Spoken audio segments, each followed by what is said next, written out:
สวัสดีครับ FC พี่น้องเกษตรกรชาวนาทั่วประเทศเมื่อคืนบ้านพ่อใหญ่การอำนาจเจริญอำเภอเมืองฝนตกแบบโอ้โหถล่มทลายเลยทั้งลมทั้งฝนเป็นหมอกเป็นเมยแต่ว่าเมื่อคืนเด้ตอนกลางคืนเนาะครับเนาะประมาณตีหนึ่งตีสองนี่โอ้ตกแห้งดิพี่น้องเบื้องน้ำท่านี่ไม่ต้องห่วงน้ำท่านี่เต็มบัดเมื่อที่จริงมามันบกไปหลายเลยเด้มันบกไปหลายเติบแล้วแต่ว่าตอนนี้ให้ถึงๆก็ไหลต่อลงมาเบิดเนาะนี่ไหลต่อลงมาเบิดเดี๋ยวว่าพยาการมาหยามลีมาเศร้าเนี่ยมือนี่เนี่ยแต่ว่ามันก็ได้ปลาอยู่เด้ปลาดุกโตซ้ำหัวไม่ปูนี่แหละแต่ว่าก็เอามาปล่อยหนองสานี่แหละเนี่ยเอามาปล่อยหนองสาต่อไปเดี๋ยวมันก็ขึ้นไปใหม่มันก็อยู่ในไหหน้านี่แหละปลาหลายได้พี่น้องบ่แม่นน้อยๆเลยนี่เขากับกำลังถึกเขากำลังถอกกำลังเขากับกำลังกลมกำลังจะตั้งท้องนะกำลังพร้อมที่จะรับล่วงแล้วปุ๋ยพร้อมที่จะรับล่วงแล้วใส่ปุ๋ยรับล่วงกับช่วงนี้เด้อพี่น้องเด้อนี่น้ำไหลจากบ่แล้วนี่น้ำเบิ่งแต่ละเบิ่งเข้าพญายกันนี่ก็กำลังตั้งรับในส่วนของปุ๋ยรับหมักรับล่วงเด้อพี่น้องนี่ถ้าไผมีก็ใส่ช่วงนี้เด้อปลายตุลาไปหาต้นกันยานี่แต่ว่าซาสุดก็อย่าให้มันเลยวันที่20กันยาตามตำราพุ่นว่าเข้ามันจะเป็นถ้าเกินวันที่20ไปมันจะบ่ทันมันก็ใส่ได้เบิดนั่นแหละแต่ว่าเข้ามันออกมากออกล่วงมามันก็จะเป็นเม็ดดำแดงขาวจังสี่น่ะไปฟังในส่วนของไร่ละพันในส่วนของเงินไร่ละ 2,000 ปี69/70ในข่าววงในมาว่าบ่ให้เว้าถึงในส่วนของการตั้งกระทู้ถามสดมีแต่ท่านสสชัชวาลแพทย์ยาไทยเท่านั้นที่ตั้งกระทู้ถามสดบัดสสที่500กว่าคน600คนสวอีกกี่คนสวอีกกี่ท่านกี่คนพี่น้องบ่มีการเว้าถึงเลยเงินไร่ละ 2,000 งบประมาณกู้เงิน400,000 ล้าน200,000 ล้านบ่มีเลยพี่น้อง400,000 ล้านบ่มีหัวข้อในส่วนของการช่วยเหลือพี่น้องเกษตรกรชาวนาเลยมีแต่ช่วยการเกษตรก็ช่วยอย่างอื่นนะครับเนาะแต่ว่าเงินไร่ละพันเงินไร่ละ 2,000บ่มีการเว้าถึงเลยนี่เห็นบ่มีการเว้าถึงเลยข่าววงในว่าโดยเฉพาะสสของสีน้ำเงินบ่ให้เว้าถึงบ่ให้ตั้งกระทู้ถามสดเรื่องเงินไร่ละพันเรื่องละ 2,000เลยบ่มีแต่ว่ามีอยู่คนเดียวท่านสสชัชวาลแพทย์ยาไทยสสชัชวาลแพทย์ยาไทยสสน้ำดีจังหวัดร้อยเอ็ดที่หยิบยกในส่วนของการติดตามเงินข้างจ่ายเงินของเก่าของปี68/69ของปี67/68นั่นแหละมันตกข้างอยู่หลายไร่พี่น้องตกข้างอยู่ 1.8 ล้าน200,000 กว่าไร่ ทั้งที่นบขมันเป็นเรื่องตลกอยู่ด้วยพี่น้องทั้งที่นบขอนุมัติไปแล้วเด้นบขนี่ปล่อยผ่านอนุมัติเป็นที่เรียบร้อยแล้วอนุมัติเป็นที่เรียบร้อยแล้วแต่ว่าที่จริงมาตรงน้ำทรงเรื่องครม.แล้วแต่ว่าเอกสารไปกองอยู่โต๊ะของรัฐมนตรีกระทรวงพาณิชย์กระทรวงการคลังและก็ท่านนายกรัฐมนตรี3ท่านนี่บ่ฮู้ว่าเอกสารไปกองอยู่ใส่ตามก็บ่ได้ท่านสสชัชวาลก็ยังต้องการคำตอบอยู่เพิ่นว่าโอ้เป็นเรื่องตลกอยู่ได้พี่น้องรัฐบาลชุดนี้บ่เอาชาวนาสรุปแล้วท่านสสชัชวาลแพทย์ยาไทยโพดหน่อยใจมาบอกว่าทั้งที่ผมตั้งกระทู้ถามสดท่วงถามเงินในการช่วยเหลือพี่น้องเกษตรกรชาวนาปี68/69ของเก่าที่ตกค้างไว้และก็ของใหม่ในส่วนของปี69/70นี่ว่าจะมีมาตรการช่วยเหลือพี่น้องเกษตรกรชาวนาชดเชยเงินไร่ละ 1,000-2,000 บ่แล้วก็จะช่วยย่ำไหนเพราะตอนนี้มันก็หลายแล้วกู้เงินมานี่ก็เกษตรกรก็บ่มีส่วนใดส่วนเสียนำแต่ว่าต้องมาแบกรับภาษีรายจ่ายส่งนำกันพี่น้องแต่ว่าบ่มีประโยชน์บ่ได้ให้กับแบ่งให้กับ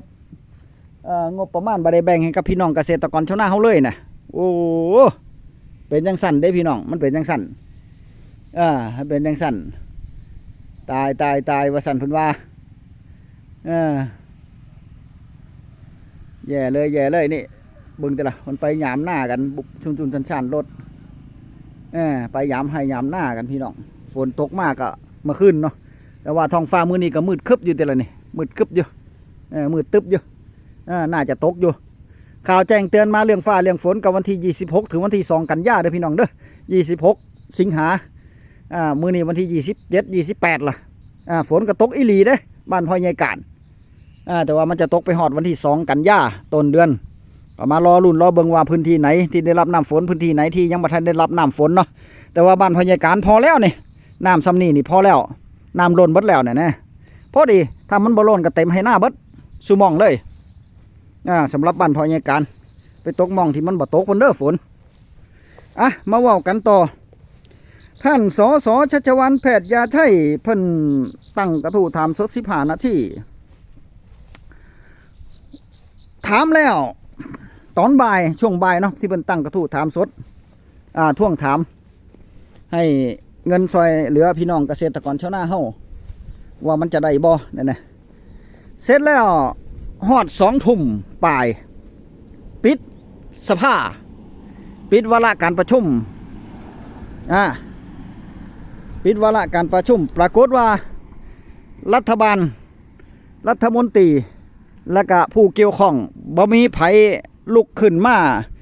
ให้คำตอบเพิ่นเลยบ่มีไผลุกขึ้นมาตอบคำถามของท่านสส.ชัชวาลแพทย์ยาไทยเลยแม้แต่คนเดียวก็แสดงว่าครม.หรือว่ารัฐบาลชุดนี้ฮู้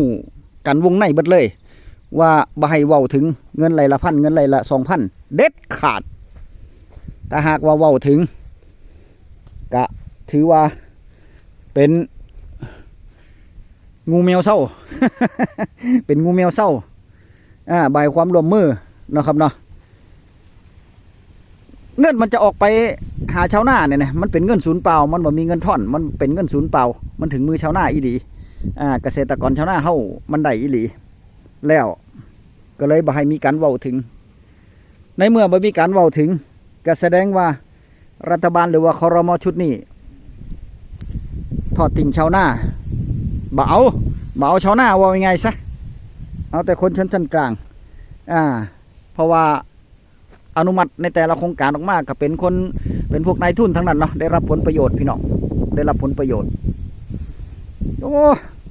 เฮ็ดจังไดบัดนี้คิดเห็นจังไดพี่น้องแล้วก็ยังบ่พอเด้ยังมีสส.ท่านจุติสส.ท่านจุติพรรคสีน้ำเงินคือกันอวยกันขนาดนักเลยในที่สภาพี่น้องอวยกันขนาดนักเลยว่าคนไทยนี่โอ้ยคนไทยนี่เป็นหนี้บุญคุณประเทศไทยนี่ติดหนี้บุญคุณท่านสส.ท่านนายกอนุทินชาญวีรกูลนั่นนี่ติดหนี้ท่านประยุทธ์จันทร์โอชาติดหนี้ท่านอภิสิทธิ์เวชชาชีวะว่าซั่นติดหนี้ท่านนายชวนหลีกภัยว่าซั่นเพิ่นว่าเป็นเพราะหยังเป็นเพราะว่าซุ่มอดีตนายกซุ่มนี่หรือว่าท่านอนุทินชาญวีรกูลนี่เอาคนนอกมาเป็นรัฐมนตรีครั้งมันเกี่ยวหยังกันฮะมันเกี่ยวกันอยู่บ่ฮะท่านเอาคนนอกเข้ามากับคนของท่านเอาเข้ามาก็บ่ได้อยู่ซื่อๆบ่แม่นว่าบ่ได้เงินเดือนก็ได้เงินเดือนเด้มีอำนาจพร้อมแล้วเข้ามาแล้วจะให้อยู่ซื่อๆมันเป็นไปได้บ่มากินเงินเดือนภาษีประเทศชาติซื่อๆมันเป็นไปได้บ่มันก็ต้องมาซอยเหลือประชาชนเนาะเข้ามาแล้วในเมื่อคุณรับเงินเดือนรับเงื่อนไขแล้วก็ต้องเข้ามาบริหารจัดการนำพาประเทศให้มันเจริญรุ่งเรืองบ่แม่นบ่ตามที่พ่อใหญ่การชาวนาคนหนึ่งที่เข้าใจจังสั่นคนนอกทุกคนที่บ่แม่นรัฐมนตรีบ่แม่นนายกที่บ่แม่นสสนี่เข้ามาปุ๊บประเทศไทยก็ต้องเป็นหนี้ซุ่มหนี้เบิดแม่นบ่ถ้าจังสั่นพวกข้าราชการที่บ่ได้เป็นสสเอาตั้งแต่บ้านเฮาเนี่ยผู้ซอยผู้ใหญ่บ้านฝ่ายปกครองกำนันสารวัตรกำนันอบต.สท.นายกเทศบาลที่บ่แม่นสจที่บ่แม่นสสน่ะที่บ่แม่นนักการเมืองซุ่มนี่คนไทยก็ต้องเป็นหนี้บุญคุณแม่นบ่แล้วถามก่อนว่า ท่านเขามาท่านได้รับเงินเดือนบ่ท่านเขามาท่านหวังอีหยังก็คือมาอวยกันแบบนี้เนาะครับเนาะพ่อใหญ่การบ่เข้าใจคือกันนะบ่เข้าใจคือกันนะในส่วนของเกษตรกรชาวนาเกษตรกรชาวนาหรือว่าพวกในพวกเจ้าของกิจการร้านค้านี่ทำงาน